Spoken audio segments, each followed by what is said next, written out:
The aroma of gumbo filled the kitchen, warm and heavy with the smell of smoked sausage and simmering spices. I stirred the pot, a quiet smile tugging at my lips as the roux darkened to just the right shade of mahogany. Cooking had always been my small escape, a fleeting moment of control and creativity. Behind me, the unmistakable shuffle of sneakers against tile jolted me back to reality. "Hey, Clara," Eric's voice called, casual as ever. I glanced over my shoulder, but my heart sank when I saw him holding his phone up to record me. A few months ago, we'd agreed to record a video of me carrying out the birthday cake I made and presenting it to him. But I'd tripped and ended up with cake on my face. We'd laughed about it then, and I'd agreed when he suggested posting it online, but that decision haunted me now.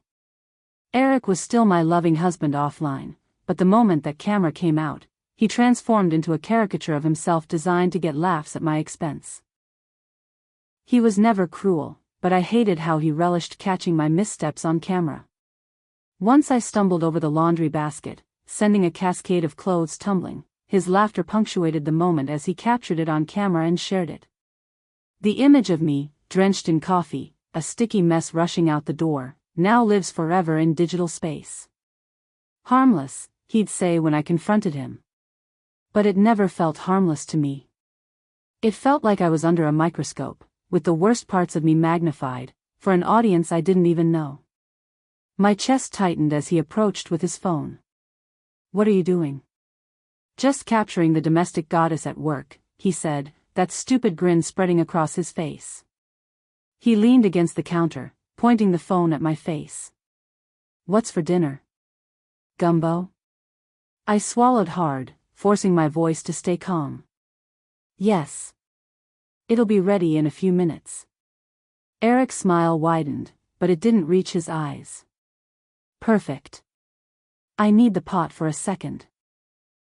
My brow furrowed. "What do you mean, you need the pot?" Before I could protest, he grabbed the handle and lifted it off the burner. The steam swirled up, carrying the savory scent I'd worked on for hours. "Wait, Eric, stop. What are you?"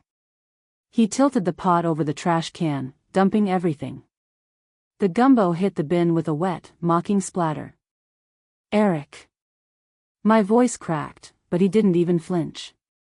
He just held the phone higher, angling it to catch my reaction. "I'm saving us both from another one of your culinary disasters. Seriously, Clara, why do you even try? You can barely make toast, and if anyone could burn water, it's you." For a moment, all I could hear was the refrigerator's hum. My mouth opened, but no words came out. I wanted to yell, to throw the ladle at him, but my hands stayed locked by my sides. The lens of his camera felt like a spotlight pinning me in place. I sucked in a shaky breath, barely managing a whisper. "Make your own food, then. I'm going to order takeout for myself."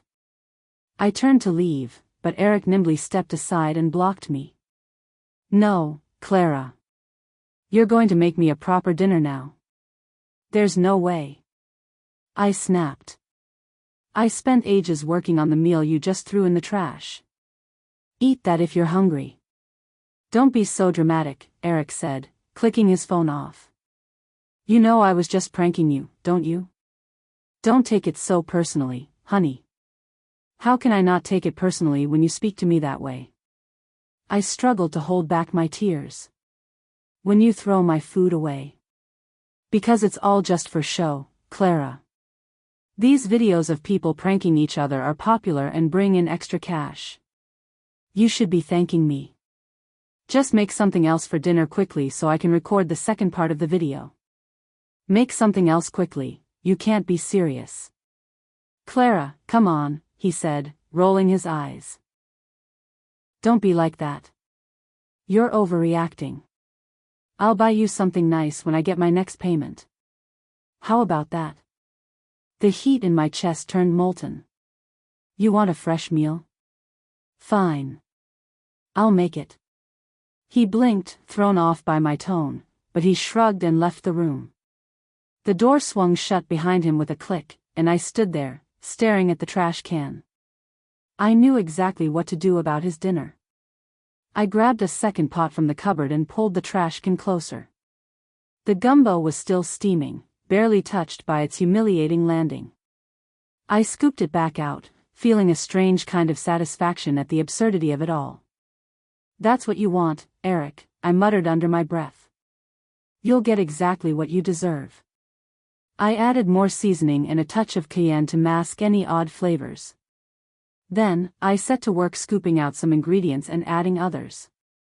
When I plated it, the dish looked like an entirely different meal. "Your dinner is ready," I yelled from the kitchen. "Bring it to me at the table," he called out. "Here's your stew," I said as I carried the plate to the table. Eric was already seated, phone in hand. That almost smells good," he remarked as he filmed me setting the plate down before him. "Did you actually make this, or did you order takeout behind my back?" "Oh, I definitely made it myself," I replied. "Let's see if the queen of burned dinners redeemed herself," he joked, angling his phone to capture the dish. I watched as he took the first bite, my heart pounding. Wait, hang on. "It's actually not bad," he said, surprised. "Wow. You might have just saved your reputation, babe." "Glad you think so," I said, my tone as steady as I could manage. Inside, though, something cracked. Watching him eat that food, oblivious to the truth, didn't feel as satisfying as I'd imagined. Instead, it left me cold, the weight of his earlier humiliation still heavy on my chest. That night, I couldn't sleep. The day kept replaying in my head, the splash of gumbo hitting the trash, Eric's smug laugh, the way he dismissed my feelings like they were nothing. I glanced over at Eric, who was sleeping soundly. He'd edited and uploaded the video after dinner, remarking that he was certain it would do well. I'd silently watched TV and tried to put the incident behind me, but I couldn't. Even when he leaned over, hugged me tightly, and apologized, it did nothing to ease the ache in my chest. His phone vibrated on the nightstand. Probably a notification for another like or comment on that awful video. I couldn't take it anymore. I got out of bed, grabbed Eric's phone, and tiptoed into the living room. Maybe if I looked at his account and saw how well these videos performed, I'd understand why he thought this was worth it. What I found left me frozen. There were tons of videos. Some I recognized. Moments I had reluctantly agreed to participate in or jokes he'd told me were just for fun. But most were completely new to me, filmed without my knowledge or consent. There was a clip of me in pajamas, rubbing sleep from my eyes, with the caption, "Morning monster on the loose." Another of me struggling to flip a pancake, the batter spilling everywhere, labeled, "Wannabe chef or kitchen disaster?" You decide. The worst was a compilation called Clara's Funniest Fails. It had over 50,000 views. 50,000 strangers had seen my mistakes, vulnerable moments, and private life. And they were laughing. I scrolled down to the comments, my heart sinking with each cruel word. "She's such a doormat. Why is she even trying? LMAO. Poor guy must be starving. She needs to stay in her lane." The blood drained from my face. My hands felt cold, my pulse erratic. Each post was like another stab to the heart. This wasn't just a prank. This was Eric turning my life into a spectacle for strangers to gawk at. How could he do this to me? The man who kissed my forehead every morning, who would hold my hand during thunderstorms, and told me I was beautiful even when I didn't feel it. Was that Eric even real? Or had it all been an act? The thought of him using me like this, twisting our life into content for his followers, was a betrayal I couldn't process. My fingers gripped the phone tighter as I stared at the screen. The kindness, the attentiveness, the small gestures of affection, did any of it mean anything? Or was this who Eric really was? A man who saw me not as a partner but as material for his videos. A man who mocked me for entertainment. The more I thought about it, the more the anger inside me began to build. Slow at first, simmering like a pot just beginning to boil. Then hotter and harder to contain. The tears came, but not from sadness. They came from rage. How dare he? How dare he turn me into the butt of his jokes, the target of strangers' ridicule? If he wanted to put me on display, then fine. I'd also put him on display. I promptly shared every humiliating video I'd found, every cruel joke, and every betrayal to my phone. Then, I posted them all for my audience. My hands trembled as I typed the caption. When your husband builds a following by tearing you down. Let's see how funny he thinks this is. Let him see how it feels to be exposed. The fallout was incredible. By morning, Eric's name was trending. His followers turned on him in droves, and the supportive messages I received poured in faster than I could read them. Women, men, and even couples who'd gone through similar things. Eric wasn't so thrilled. "What the heck did you do, Clara?" he yelled when he arrived home from work, storming into the kitchen. "Do you know what you've done? People are calling me a bully. I lost my first brand deal because of this." I stirred my coffee, calm for the first time in weeks. "Good. You can't be serious." His voice cracked with desperation. "You're blowing this out of proportion." "It was just jokes, Clara." I met his eyes, my voice steady.